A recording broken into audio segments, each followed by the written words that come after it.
Ikinagulat ng mga followers ng dating It's Showtime mainstay at hashtags member na si Nico Natividad ang naging pahayag niya sa Facebook nang tila ipagtanggol niya ang mga especially for you contestant na sina Christine at Axel Cruz kontra sa main host ng Showtime at kilalang malakas sa programa na si Vice Ganda.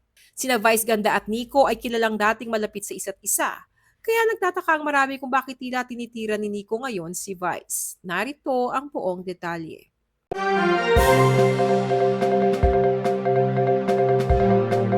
Usap-usapan ngayong June 6 ang social media post ng komedyante at dating hashtags member ng It's Showtime na si Nico Natividad na although wala siyang nilagay na pangalan ay malakas ang pakiramdam ng marami na pasaring iyon sa It's Showtime host na si Vice Ganda.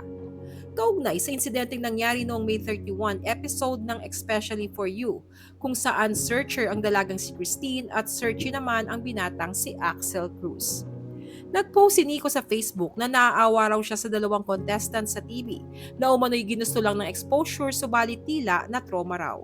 Pero agad ring binura ni Nico ang naturang mga post. Gayunpaman ay may mga netizens ang nakapag-screenshot na ng post ni Nico na siya namang kumakalat ngayon.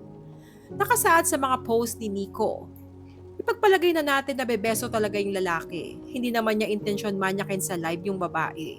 Ang mali lang niya ay hindi niya alam na need pala muna magpaalam bago bumeso.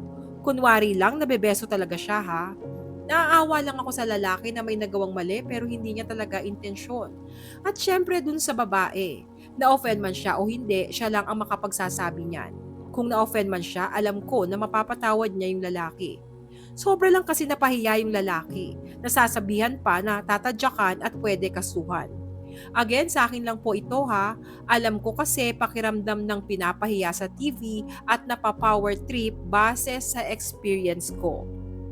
Pakiramdam ng netizens tungkol ang post ni Nico sa trending topic ngayon online nang pagsita ni Vice Ganda sa searchy na si Axel Cruz nang mapansin nilang pumalag si Christine sa tangkang pagbeso ni Axel sa kanya sa Especially For You segment ng It's Showtime. Malakas rin ang pakiramdam ng netizens na si Vice Ganda ang pinapatamaan ni Nico na ng pa-power trip at namamahiya sa TV. Dagdag pa ni Nico sa isang post, lalagyan lang niya ng charot sa dulo, lulusot na yan.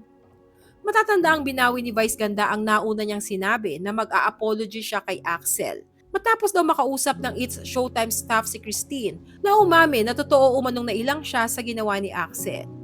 Pero kasunod nito ay ang pagkalat naman ng video ni Christine na humahagulgol habang masamang-masama umano ang loob sa It's Showtime dahil ginawa daw siyang sinungaling sa publiko at siya tuloy ang patuloy na binabash ng mga tao.